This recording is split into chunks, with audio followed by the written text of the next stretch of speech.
សួរទាំងអស់គ្នាបងប្អូនជនរួមជាតិខ្ញុំសូមបង្ហាញដល់បងប្អូនជនរួមជាតិទាំងអស់ថាទីតាំងនេះខ្ញុំកំពុងប្រឈមនេះគឺស្ថិតនៅក្នុងឃុំ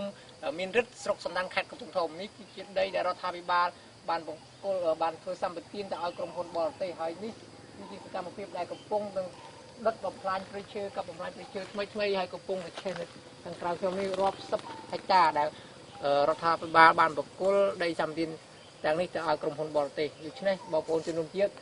មើលទាំងអស់គ្នាទៅគឺដើមឈើរាប់សិបដើមត្រូវបានកាប់បំផ្លាញត្រូវបានដុតបំផ្លាញហើយក្រុមហ៊ុនយកទៅធ្វើជាកម្មសិទ្ធិស្របច្បាប់របស់ក្រុមហ៊ុនចំណែកឯប្រជាពលរដ្ឋភាគច្រើននៅក្នុងឃុំមានរិទ្ធទាំងមូលនេះ